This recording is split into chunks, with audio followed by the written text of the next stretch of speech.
C'est drôle comme la vie fonctionne.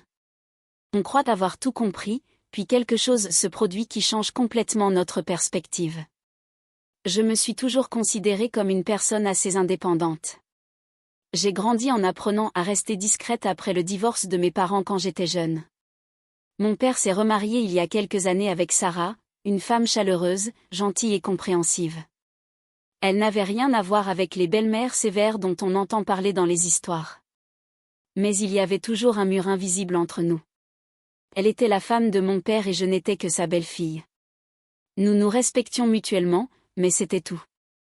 Jusqu'au jour où Sarah m'a demandé une faveur inattendue, une faveur à laquelle, au début, je ne savais pas trop comment réagir. J'avais eu une longue journée de travail épuisante. J'avais 22 ans, j'en étais encore au début de ma carrière. J'essayais de faire mes preuves et de suivre le rythme de tout ce qui se présentait à moi. Le poids de tout cela m'avait épuisé plus que je ne voulais l'admettre. Et lorsque j'ai franchi la porte, tout ce que je voulais, c'était quelques instants de paix. Le calme de la maison était toujours un refuge contre le chaos du bureau. Je suis entrée m'attendant à trouver le calme habituel. Mon père était sorti, il avait mentionné une réunion tardive plus tôt dans la matinée. Donc la maison était silencieuse, à l'exception du léger ronronnement du réfrigérateur et du bruissement occasionnel du vent à l'extérieur. Cela aurait dû être un soulagement, une occasion de enfin me détendre, mais quelque chose semblait différent. Il y avait une tension dans l'air, un changement dans l'atmosphère que je ne parvenais pas à identifier. Au lieu de me diriger directement vers ma chambre comme d'habitude, je me suis retrouvée à m'arrêter dans le salon, comme si une force me poussait doucement à m'arrêter. Et elle était là. Sarah, assise sur le canapé dans la pénombre, le corps légèrement penché en avant, les mains nerveusement jointes sur ses genoux. Son attitude habituelle, confiante et posée, avait disparu. Je pouvais le voir à la façon dont elle était assise, les jambes légèrement repliées, la posture fermée, comme si elle cachait quelque chose. Au début, elle ne m'a même pas remarqué. Elle fixait ses mains, le regard perdu dans ses pensées. Je ne pouvais m'empêcher de remarquer à quel point elle semblait vulnérable à cet instant. C'était la femme qui avait toujours su s'imposer, celle qui semblait tout contrôler, celle qui avait endossé sans effort le rôle de ma belle-mère. Mais ce soir-là, son armure était fissurée. Elle était humaine, tout comme moi. Je suis restée là un moment, ne sachant pas quoi faire. Une partie de moi voulait passer devant elle et me réfugier dans ma chambre pour échapper à cette situation. Mais une autre partie, quelque chose de plus profond, de plus curieux, m'a poussée à rester, à voir si elle avait besoin de quelque chose, à voir s'il y avait plus en elle que l'image confiante qu'elle projetait habituellement. Le silence entre nous s'étira, lourd et pesant, avant qu'elle ne lève enfin les yeux. Son regard croisa le mien et je pus y voir une lueur peut-être de l'inquiétude, ou peut-être simplement la fatigue que je ressentais moi-même et qui se reflétait dans son regard. « Rouf » dit-elle doucement, d'une voix douce mais avec une pointe d'hésitation, comme si elle ne savait pas trop si elle devait parler. Je me suis approchée, soudainement consciente de la tension qui régnait dans la pièce. Je n'avais jamais vu Sarah comme ça, si fragile, si vulnérable. Cela m'a mise mal à l'aise, comme si j'envahissais son intimité. « Tout va bien ?» ai-je demandé avant de pouvoir m'en empêcher. C'était une question simple, mais elle avait beaucoup de poids dans l'atmosphère qui régnait entre nous. Pendant un instant, elle n'a pas répondu. Elle détourna le regard et le posa sur ses mains. Et je pus voir un léger tremblement dans ses doigts. C'était un détail insignifiant, mais il attira mon attention. « Et c'est juste que, je ne me sens pas bien », admit-elle après un moment, d'une voix presque inaudible. Fatiguée, je suppose. Submergée, peut-être, je ne sais pas. Il s'est passé beaucoup de choses ces derniers temps. Je restais là, ne sachant pas comment réagir. Cela ne lui ressemblait pas. Elle était toujours calme, celle qui semblait avoir tout compris. Elle ne montrait jamais de faiblesse. Mais maintenant, debout devant moi, elle ressemblait à quelqu'un qui portait le poids du monde sur ses épaules. Et j'ai réalisé à ce moment-là que je n'avais jamais vraiment réfléchi à ce qu'elle devait endurer. Elle était la femme de mon père, certes, mais elle était aussi une personne à part entière, une femme avec ses propres difficultés, ses propres combats que je n'avais jamais pris la peine de reconnaître. J'avais toujours gardé une certaine distance, respectant son rôle de belle-mère, mais sans jamais vraiment la considérer comme une personne avec des émotions, des besoins. En la voyant ainsi vulnérable et humaine, quelque chose a changé en moi. Je ne voulais pas la laisser là, seule avec ce qui la tracassait. Alors, malgré le malaise du moment, j'ai fait un pas en avant, ma voix plus douce cette fois-ci. Tu as peut-être besoin d'une pause, ai-je suggéré, sans vraiment savoir pourquoi je disais cela. Et tu sais, juste pour te détendre, pour te changer les idées. Si tu as besoin d'aide, je pourrais, je ne sais pas, peut-être te préparer un bain ou quelque chose comme ça. Elle m'a regardée, un peu surprise par ma proposition. Son regard s'est adouci, pendant un instant, j'ai cru voir un sourire fugace, bien que léger. Et tu n'as pas besoin de faire ça, dit-elle en secouant la tête. Ça va aller. C'est juste que la journée a été longue, c'est tout. Mais quelque chose dans sa façon de le dire m'indiquait qu'elle n'allait pas bien. Elle était loin d'aller bien. Et peut-être était-ce l'occasion pour moi de lui offrir plus qu'un simple geste passager. Peut-être était-ce le moment pour nous de vraiment créer un lien, pour que je cesse de la voir uniquement comme la femme qui vivait dans notre maison et que je commence à la voir comme quelqu'un qui avait besoin d'un peu d'aide, quelqu'un qui, tout comme moi, avait besoin de soutien, d'attention. J'ai donc décidé de rester. Je peux rester un moment si tu veux, ai-je dit d'une voix désormais assurée. Et nous ne sommes pas obligés de parler si tu n'en as pas envie, mais si tu as besoin de quoi que ce soit, je suis là. Et lorsqu'elle m'a regardé pour la première fois, j'ai vu dans ses yeux quelque chose que je n'avais jamais remarqué auparavant, une gratitude tranquille, la reconnaissance que j'avais brisé cette barrière de formalité, que j'avais franchi un cap où nous pouvions être sincères l'une envers l'autre.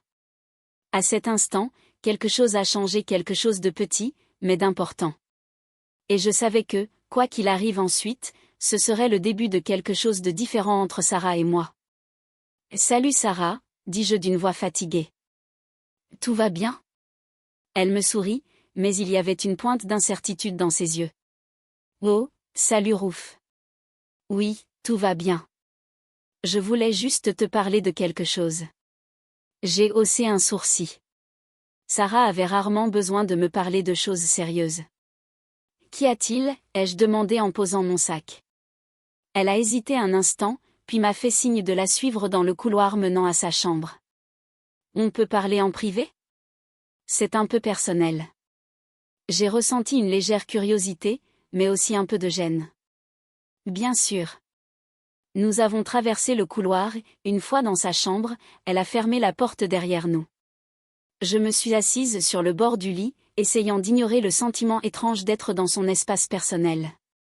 Sarah m'a regardé un instant, comme si elle cherchait les mots justes. Je ne le savais pas à ce moment-là, mais cet instant allait tout changer.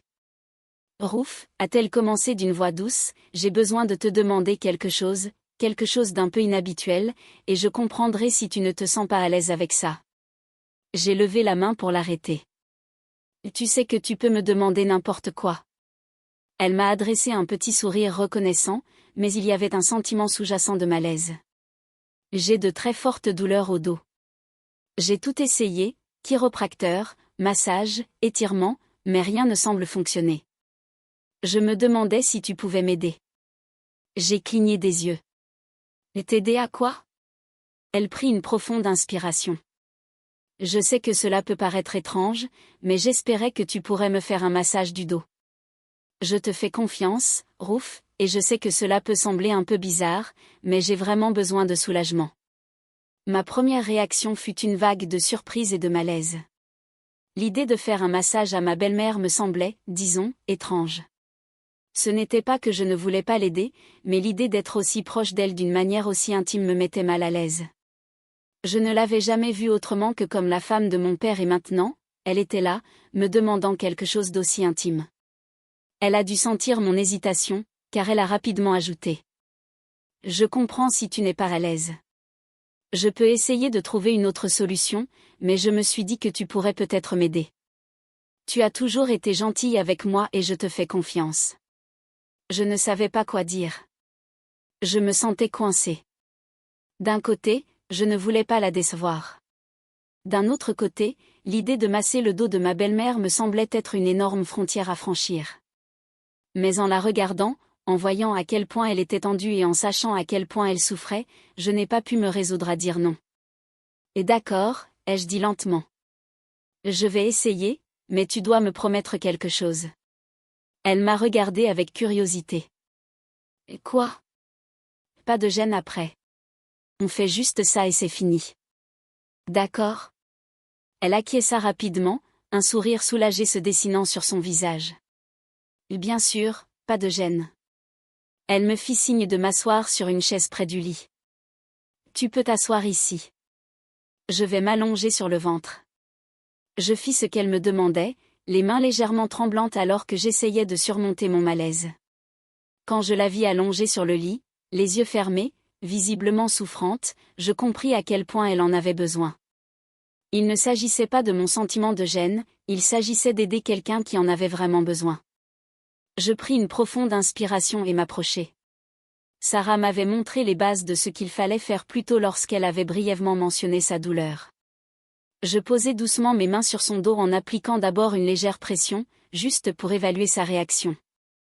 Elle a presque immédiatement poussé un soupir de soulagement, ce qui m'a procuré un sentiment de fierté, comme si je faisais vraiment quelque chose de bien pour elle. Au fur et à mesure que je m'y mettais, je me suis sentie de plus en plus détendue. Je pouvais sentir la tension dans son dos se relâcher lentement sous mes mains. Nous sommes restées silencieuses pendant un moment, à l'exception du bruit de sa respiration douce. De temps en temps, elle poussait un soupir de satisfaction, ce qui me donnait l'impression d'être vraiment utile. « Merci, Ruth », murmura-t-elle au bout d'un moment, d'une voix calme et pleine de gratitude. C'est exactement ce dont j'avais besoin. Je ne m'étais pas rendu compte à quel point j'étais tendue. Je souris, envahie par une étrange sensation de chaleur. Je suis contente d'avoir pu t'aider. Nous avons passé quelques minutes supplémentaires en silence avant que je termine le massage. Sarah se tourna vers moi, ses yeux rencontrant les miens avec une émotion à laquelle je ne m'attendais pas, de la reconnaissance, mais aussi quelque chose de plus profond. Elle semblait plus détendue maintenant, ses épaules relâchées. « Ruth », a-t-elle dit en se redressant, « je sais que c'était une demande étrange, mais tu m'as vraiment aidé plus que tu ne peux l'imaginer. » « Merci. » Je me suis levée, me sentant à nouveau un peu mal à l'aise. « Pas de problème. Je suis contente que tu te sentes mieux. » Mais à ce moment-là, quelque chose a changé. C'était subtil au début, juste un petit changement dans l'atmosphère entre nous, mais cela a suffi pour me faire réfléchir. Nous avions franchi une limite. Oui, et j'avais tellement peur de ce que cela pourrait donner après, mais ce n'était pas la limite que je redoutais. Dans ma tête, j'avais imaginé que ce serait un moment inconfortable, gênant, quelque chose qui rendrait les choses bizarres entre nous dans un avenir prévisible. Mais au lieu de créer une distance, cela nous avait rapprochés. Ce n'était pas seulement le soulagement que Sarah avait dû ressentir grâce au massage, mais quelque chose d'autre, quelque chose d'inexprimé entre nous désormais. Nous avions partagé un moment de vulnérabilité. Elle demandait de l'aide. Je m'étais proposé pour la lui apporter. Il y avait là une honnêteté brute, quelque chose de si réel et sans filtre. Au cours de ces quelques minutes, j'avais vu Sarah sous un jour que je ne lui avais jamais connu auparavant. Non seulement comme la femme de mon père, mais aussi comme une personne qui souffrait, quelqu'un qui était aussi humaine, quelqu'un qui avait besoin de soutien comme tout le monde et j'avais pu le lui apporter. Cette prise de conscience m'a frappé de plein fouet, comme un poids qui m'était enlevé de la poitrine. Elle n'était pas seulement une figure d'autorité ou celle qui essayait de remplir un rôle maternel dans ma vie. Elle était simplement quelqu'un qui, comme moi, avait ses propres difficultés, ses propres moments de faiblesse. Pour la première fois, je voyais Sarah comme plus que la femme qui vivait avec mon père. Elle n'était plus cette figure intouchable. Elle était devenue une personne à laquelle je pouvais m'identifier. Et c'était étrange, mais réconfortant. Je l'avais toujours tenue à distance, la respectant comme ma belle-mère, mais sans jamais vraiment la connaître. Ce soir-là, je l'avais vue, et pour une raison que j'ignore, cela m'avait rapproché d'elle d'une manière que je ne pouvais expliquer. Il y avait quelque chose dans le fait de donner sans rien attendre en retour, dans le fait de savoir que mes actions, aussi modestes soient-elles, avaient changé sa vie, qui donnait l'impression qu'un lien se créait entre nous. En quittant sa chambre ce soir-là, le poids de ce moment m'est resté. Le rythme familier de mes battements de cœur semblait différent, plus lourd, comme s'il avait reconnu quelque chose dont je n'avais pas conscience auparavant. Je ne pouvais me défaire de l'impression que quelque chose de profond avait changé quelque chose de subtil, mais indéniablement réel. Le mur qui s'était toujours dressé entre nous, cette barrière invisible de politesse et de distance, semblait désormais un peu moins haut. Il n'avait pas complètement disparu, mais il était nettement plus poreux.